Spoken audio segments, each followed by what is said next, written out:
Vale, ven la pantalla ahora, ¿verdad? Sí,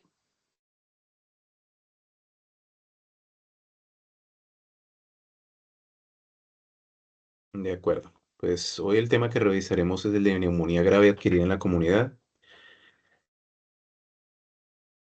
Eh, por experiencia, ya se habrán dado cuenta, incluso desde cuando eran estudiantes, que la neumonía adquirida en la comunidad pues es una patología bastante prevalente, probablemente la principal causa de muerte de origen infeccioso en el mundo. Y tenemos pues que hay una prevalencia de ingresos hospitalarios en el 22% de los pacientes. De esos pacientes que nos llegarán por urgencias y demás, precisará ingreso en unidades de cuidados intensivos un 8,7%. Y la mayoría de lo que desarrollaremos ahora en adelante estará en relación a las últimas guías de manejo de neumonía severa adquirida en la comunidad que ha surgido del consenso o de los diferentes task force de ERCE, SINC, SMID y ALAT, ¿vale? Que eso es del 2023. Entonces, lo primero que vemos es que en el diagnóstico, algo que va a desarrollar, porque las guías cada vez más se desarrollan a partir de preguntas pico, es cómo hacer el diagnóstico. Entonces, respecto al diagnóstico, se habla de que hay que tener una analítica sanguínea, radiografía de tórax, antigenuria, esputo, pero la pregunta realmente es si en pacientes con neumonía adquirida en la comunidad grave debería añadirse técnicas microbiológicas rápidas a las pruebas actuales de muestras de sangre del tracto respiratorio. Y la respuesta es si la tecnología está disponible, pues que se sugiere enviar una muestra en la medida de lo posible del tracto respiratorio inferior, o sea, lo que sería un VAS o un buen esputo para pruebas de PCR múltiple, que permiten tanto detectar virus o bacterias, siempre que pues eso no vaya a retrasar el inicio de antibióticos, ¿vale? Entonces, por ahora, obviamente con el nivel de evidencia que hay, es una recomendación condicional, pero como todo, el desarrollo tecnológico lleva es hacia allá, ¿vale? Luego ya retomaremos un poco lo del uso de las PCR múltiples o del FilmArray. En cuanto a la radiografía, esos son diferentes patrones que hay. Eso es una revisión del 2023. Tenemos, si se dan cuenta, más imágenes radiológicas, además de la radiografía de tórax. Tenemos radiografía de tórax, tomografía computarizada y ultrasonografía o ecografía de tórax.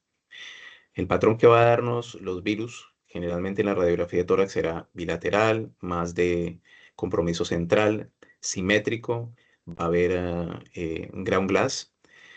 El de la bacteria, patrón típico de bacterias sería unilateral, con una consolidación o bronconeumonía, asimétrico, con un patrón más alveolar. Y en cambio el patrón bacteriano atípico es asimétrico, no hay una consolidación, la consolidación no es homogénea, el patrón puede ser alveolo intersticial, clásicamente se habla también de que hay disociación clínico-radiológica. Si entramos a mirar las características de lo que es el TAC, en el caso de los virus, pues hay vidrio deslustrado, nódulos centrolobulillares, hay engrosamiento de las paredes bronquiales, suele ser bilateral. En las bacterias típicas hay consolidación, neumonía lobar, se puede ver broncograma aéreo, mientras que cuando son bacterias atípicas se verá ground glass, se verá engrosamiento broncovascular y se pueden ver opacidades lineares o reticulares unilaterales. Si pasáramos el ecógrafo, en el caso de los virus, el patrón que predominaría es alvéolo intersticial y se verán áreas que están preservadas. En el caso de las bacterias, pues hay consolidaciones predominantemente subpleurales en las cuales se pueden ver signos, por ejemplo, como el broncograma ecográfico, ya sea estático y sobre todo el que es móvil.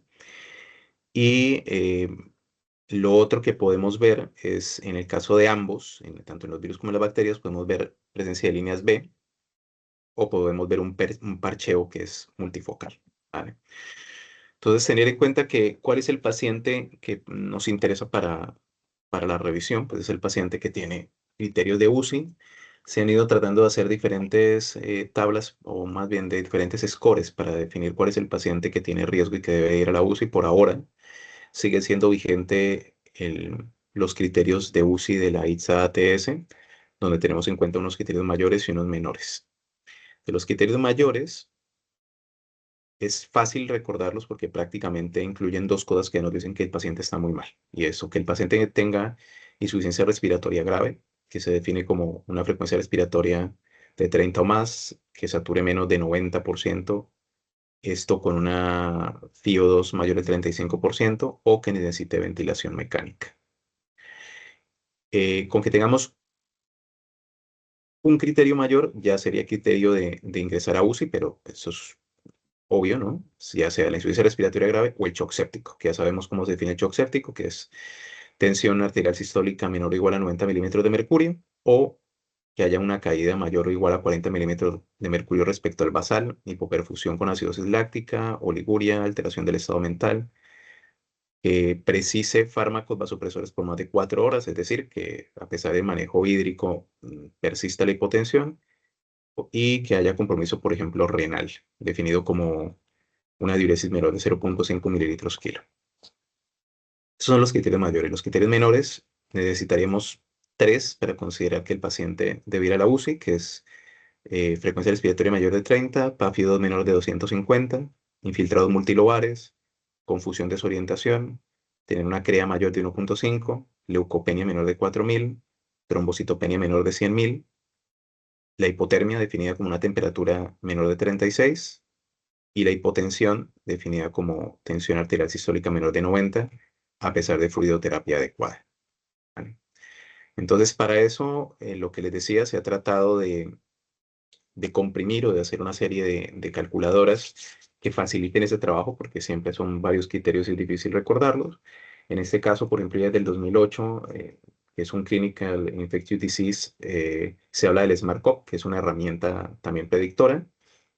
Y de hecho los criterios menores fueron equivalentes al sistema de puntuación de SMART-CoV, ¿vale? Y aquí les dejo en la parte inferior el link, donde si hacen el clic, pues cargará la calculadora y es sencillo porque solamente llenar estas variables: la edad del enfermo, frecuencia respiratoria, presión arterial sistólica, albúmina, parámetros gasométricos y el estado de conciencia, ¿vale? Prácticamente con esto resumimos todo lo que habría que hacer, pero es sencillo y es: el paciente inicialmente tiene alguna condición de criterio mayor, o sea, está chocado o está en insuficiencia respiratoria grave, sí, pues inmediatamente a la UCI. No, el paciente no tiene ninguna de las dos cosas. Hay que pensar en si el paciente se pudiera manejar inicialmente ambulatoriamente, es decir, si puede mantener ingesta oral, si el paciente puede tener problemas de adherencia a la terapia, si tiene enfermedad mental, si es deterioro cognitivo funcional. En esos casos, pues obviamente si el paciente ya de entrada sabemos que no se puede manejar ambulatorio, tiene que quedarse hospitalizado. Si no, pues lo que tengo que entrar a mirar es si tiene insuficiencia respiratoria grave, ¿vale? O insuficiencia respiratoria al menos. A partir de que tenga insuficiencia respiratoria, tengo que hacer el PSI. Entonces siguen siendo vigentes prácticamente dos escalas. Nosotros en el hospital preferimos el PSI porque tiene más variables y suele ser un poco más precisa, pero también el CURB65 es válido. Si calculamos el PSI, pues un paciente que tenga un PSI 1 o 2, podemos manejarlo ambulatorio. Un clase 2, perdón, 1 o 2 ambulatorio, un clase 3, deberíamos de pensar en que debe quedarse perdón, al menos en una estancia observacional. Y el clase 4 o 5 tiene que quedarse sí o sí hospitalizado, ¿vale? Y en el caso del CURB65, una puntuación de 0, pues nos dice que el manejo puede ser ambulatorio. 1 o 2, pues ya nos está diciendo que al menos tiene que quedarse en observación, hospitalizado, y un 3 a 5, pues hospitalizado, y probablemente habrá que valorar en el tiempo si el paciente requiere ingreso en una unidad de cuidados intermedio para UCI. Sobre todo lo que definirá el hecho de que el paciente vaya a la UCI son los criterios mayores y menores que mencionamos antes, o un criterio mayor o tres criterios menores, ¿vale? La etiología. Entonces, a la hora de valorar la etiología, buscamos lo que son organismos core, o los organismos que suelen ser más frecuentes. Dentro de eso, si la etiología es de tipo bacteriano, lo más frecuente es el Streptococcus pneumoniae, luego la Haemophilus influenza, Moraxella, enterobacterias. el staph meticilin sensible y dependiendo de la época del año, pues la influenza como nos pasa ahora. Luego, hay que tener en cuenta virus que tienen más comportamiento estacional, como por ejemplo el sincitial respiratorio. Y lo del COVID-19, pues ya saben cómo va lo de la soledad del COVID, que ahora digamos esto no depende tanto de estacionalidad. Bien, lo que les decía, lo otro que hay que tener en cuenta es o sea, el riesgo o la probabilidad que tenemos de que tengamos un germen resistente de entrada. Entonces, para eso está, por ejemplo, este score, que es el PES, que de hecho se desarrolló ahí en el hospital, lo desarrolló el equipo de Tony Torres. Y tenemos esas variables, ¿no? Tenemos unas variables adicionales de edad que nos va dando una puntuación, sexo masculino, el uso previo de antibiótico, enfermedad respiratoria crónica, enfermedad renal crónica, y en el momento de llegar a urgencia si tiene síndrome confusional o fiebre. Si se dan cuenta, la fiebre resta un punto. Esto porque se vio que el hecho de presencia de fiebre se asociaba más con gérmenes típicos que con gérmenes eh, un poco más atípicos en cuanto a la resistencia. Por tanto, sencillamente lo que hay que hacer es hacer ese score, el PES, y consideramos que los pacientes que tienen puntuaciones de 0 a 1 pues tienen bajo riesgo. De 2 a 4 puntos, pues tendrán riesgo medio y más de 5 puntos tienen un alto riesgo. Por tanto, en ese caso debería de cubrir eh, sobre todo gram negativos resistentes y debería de cubrir también Staph aureus resistente, ¿vale? O sea, meticilin resistente, el MASA. Pruebas diagnósticas que haré en el paciente que viene con neumonía grave, pues necesito al menos una analítica general con hemograma, PCR. Si tengo disponibilidad de procalcitonina no está de más. Función renal, coagulación, una LDH. Si quiero también puedo pedir una CCAS. El lactato es importante. Una gasometría arterial, que muchas veces el lactato ya lo tenemos en la gasometría arterial. La radiografía de tórax, si es posible, anterior y lateral, o sea, la par radiológica si se puede, si no al menos una AP. Y la tomografía computarizada estaría por ahora relegada solo a si hay sospecha de un diagnóstico alternativo. Ya veremos con el paso del tiempo que con la disminución del costo de los tags y la disminución también de la radiación de los tags de baja dosis, probablemente cada vez se hagan más tags. Pruebas microbiológicas. Inicialmente pues nos ayuda bastante la tinción de Gram para empezar a tener algunos datos provisionales del cultivo de esputo. Si el paciente está febril, pues hemocultivos. Hacer antigenuria para Legionella y Streptococcus pneumoniae. Dependiendo del patrón y de la sospecha, se puede pedir una vaciloscopia también. La PCR de virus respiratorios, sobre todo en invierno, para cubrir sobre todo lo que es influenza y virus sincitial respiratorio y el COVID-19.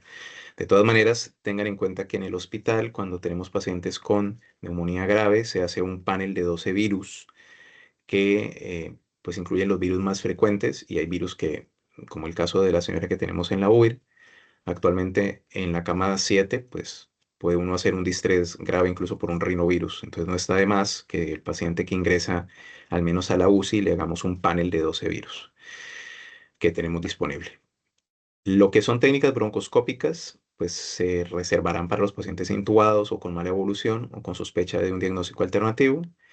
Y lo que se podrá hacer a través del broncoscopio, pues será aspirado traqueal, VAS, un VAL, o en pacientes que creemos que hay que tomar una muestra, pero que no queremos penalizarlos tanto durante la broncoscopia, se podría hacer un minival. La ventaja de estas muestras es que nos permiten, a fecha de hoy en el hospital, si tomamos muestras de vías respiratorias inferiores que hemos hecho por broncoscopia, se puede pedir que nos hagan ya directamente un film array desde microbiología, ¿vale? Igual hay que llamar y pedir que lo hagan. En el caso del lavado broncoalveolares sí que está ya definido que se hacen en todos los lavados que se envían. Si existiera un derrame pleural, pues hay que obtener, y es un derrame pleural que sea suficiente como para pincharlo, pues habrá que pincharlo y tomar muestras de bioquímica, microbiología, y saben que adicional siempre se envía una muestra para anatomía patológica.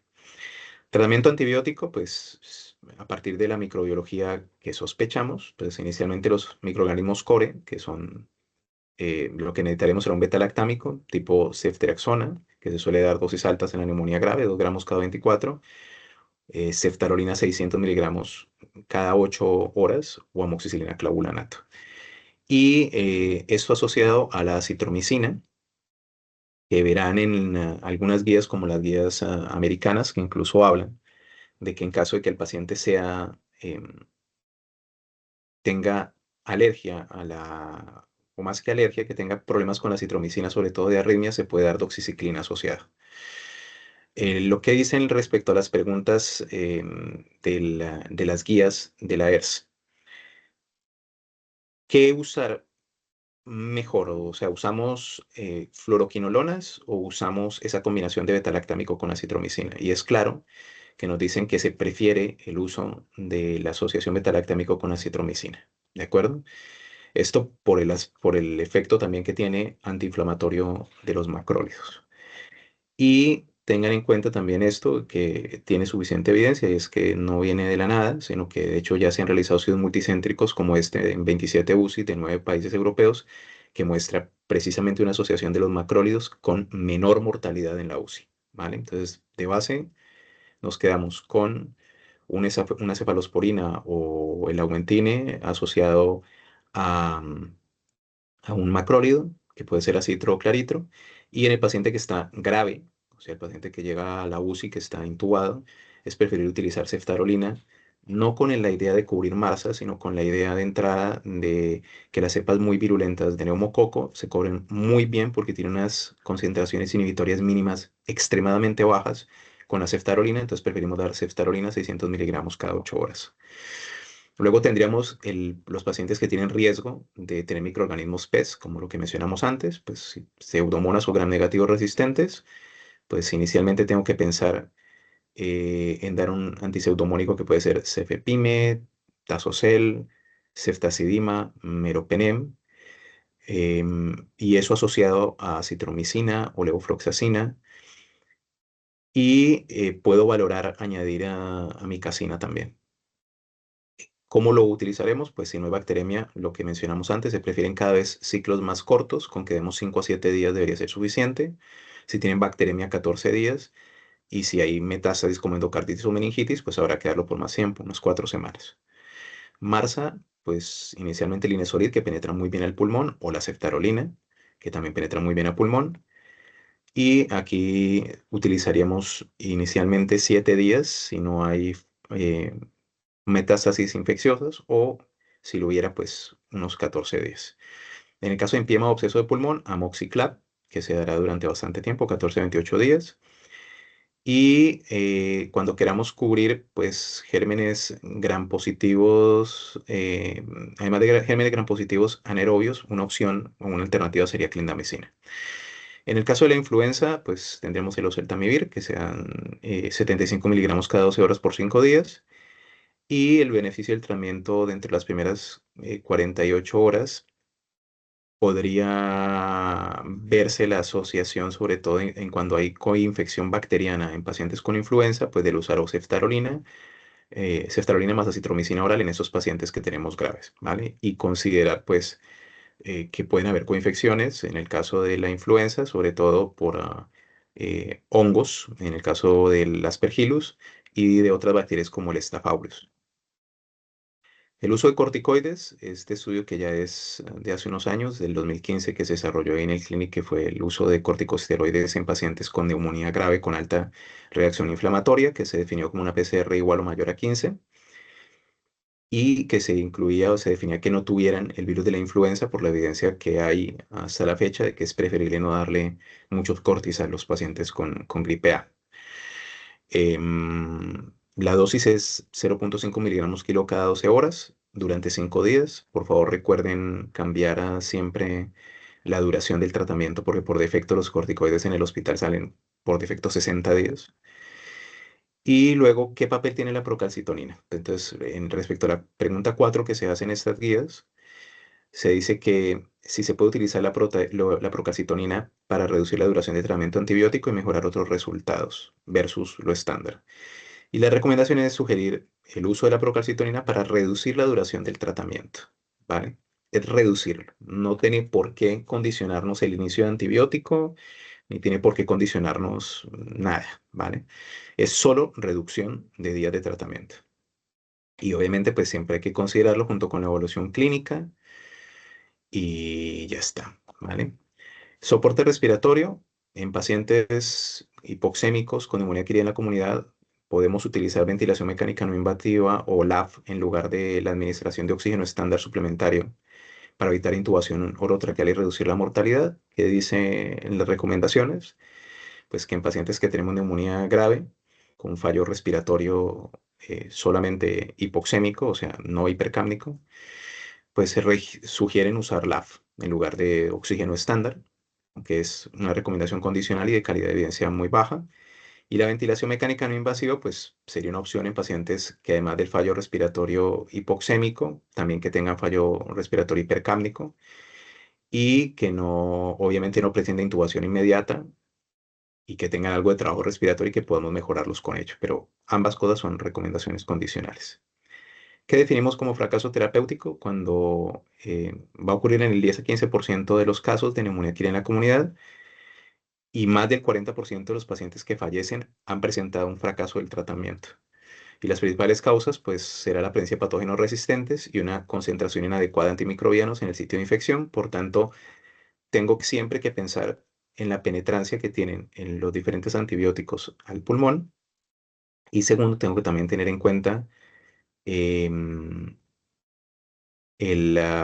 después de que hayan pasado 3 días, o sea, unas 72 horas de tratamiento, si el paciente persiste con mucha fiebre, o sea, clínicamente persiste grave, o si adicional a eso vemos que no hay sigue persistiendo con muchos reactantes de fase aguda, valdría la pena buscar otros gérmenes asociados, ¿vale? Y ya está, no sé qué preguntas o dudas tengan. A ver, yo dejo de compartir. Jason, Dime. cubrir pseudomonas, ¿cuándo, o sea, cuando pensamos en cubrir pseudomonas? ¿Cuando tenga cultivo previo, No, bronquiectasia? era lo que te ¿O decía, o sea, cuándo? hay criterios para eso, está lo del PES, ¿vale? ¿Vale? Ah, vale. Entonces, Ok. claro, el PES es lo que te incluye son sobre todo gram negativos resistentes y te incluyen también estafilococo aureus, ¿vale? Entonces, eso deberíamos automáticamente pensar en hacer el PES en todos los que nos llegan. Ahora, hay pacientes que van a tener mayor probabilidad de tener pseudomonas y que debería uno de pensar en automático que este paciente probablemente hay que cubrirle un gram negativo de que llega, sobre todo las pseudomonas, que serán los pacientes que tengan bronquiectasias, el paciente EPOC muy agudizador, que sepamos que ha tenido una colonización previa, pero sobre todo en el caso de la neumonía, la herramienta para decir a este le pongo, a este no le pongo, es el PES. O sea, tú Claro, coges es el que me PES y ya está. sorprendió que lo que más puntaba, o sea, más puntos daba era lo de la caída de la función renal. Y claro, yo no pienso, si alguien tiene una insuficiencia renal, que pienso que es prerrenal, cubrir pseudomonas. ¿Desde qué puntaje exactamente hay que Sí, hacerlo? mira, te muestro otra vez, dame un segundo y te muestro otra vez la diapo para que la veas y te vas a dar cuenta que, Vale, de hecho, la escala está súper validada. vale. La escala está súper validada. Un segundo.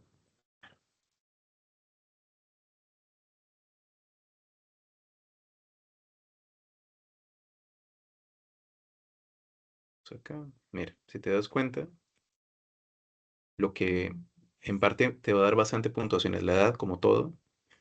El hecho de que sea hombre y el uso previo de antibiótico te da también bastantes puntos, 2.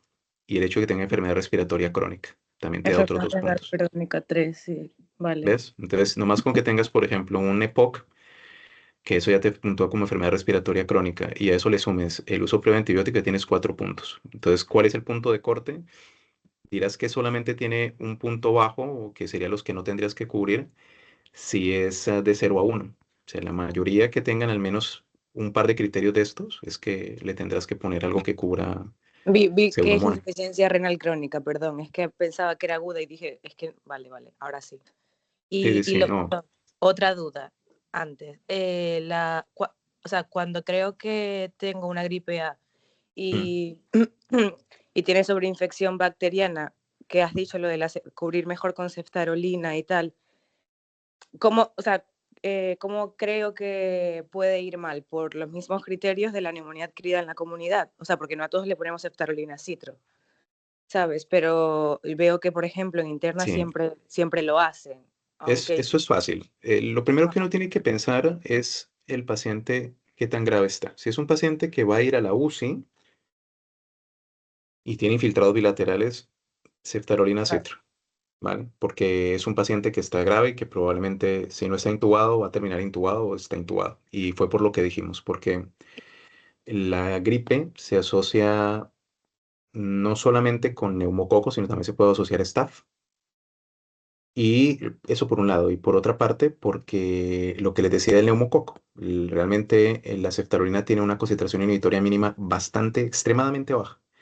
De manera que si hay unas cepas muy virulentas como la 13, generalmente con la ceftarolina erradica rápido el bicho y evitas que las endotoxinas que produce pues te vaya a chocar al paciente rápido.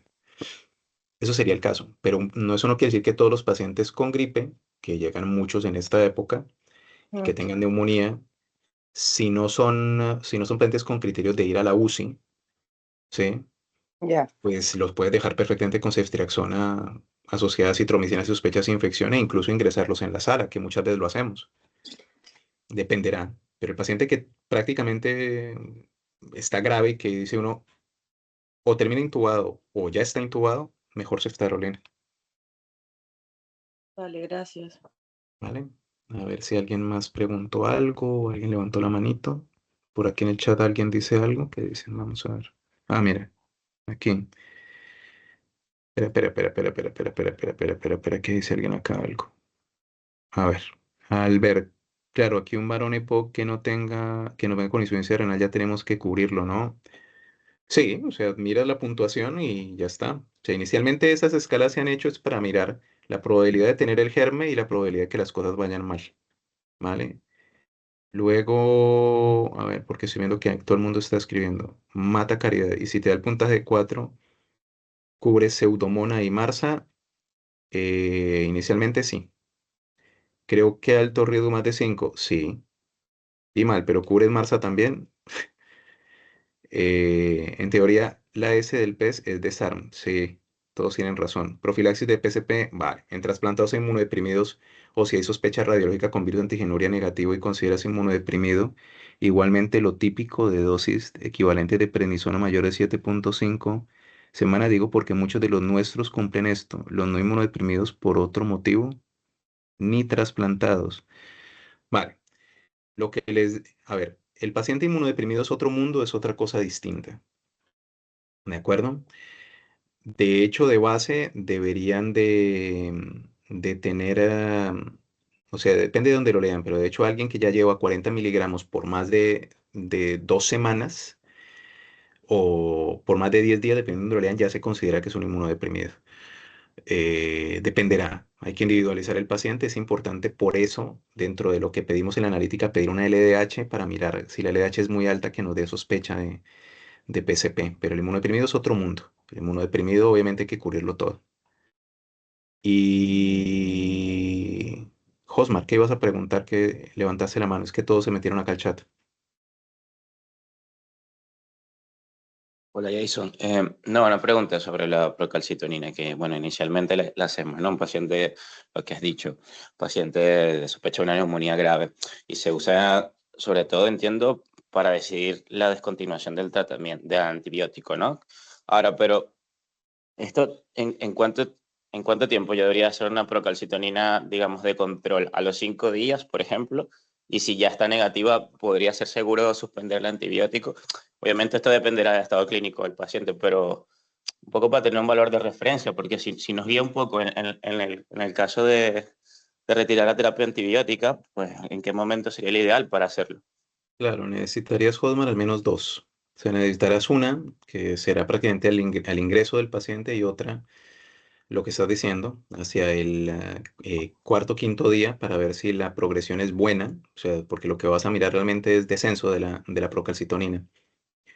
Y con eso definir la retirada. Y ya está. Entonces, solamente eso es para cortar duración de tratamiento, que es lo que hay por ahora de evidencia. No tienes que condicionar la proca para empezar antibiótico o no. Para eso no Vale. sirve la procalcitonina. Si te llega un paciente con una neumonía, por ejemplo, por gripe, y ves que tiene muchísimo infiltrado bilateral y que parece que tuviera una sobreinfección, inicialmente la proca te puede salir negativa, no te quedarás tranquilo con eso. Le iniciarás tratamiento. Lo que te hará la procalcitonina es ayudarte a hacer procas seriadas para disminuir la duración del tratamiento.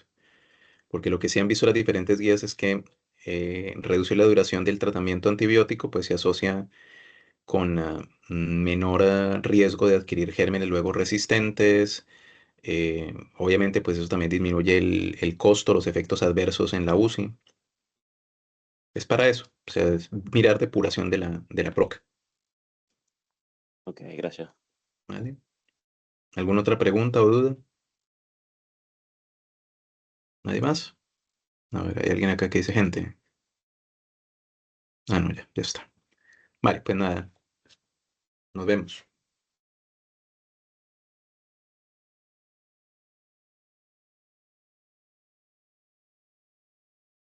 Gracias. Chao.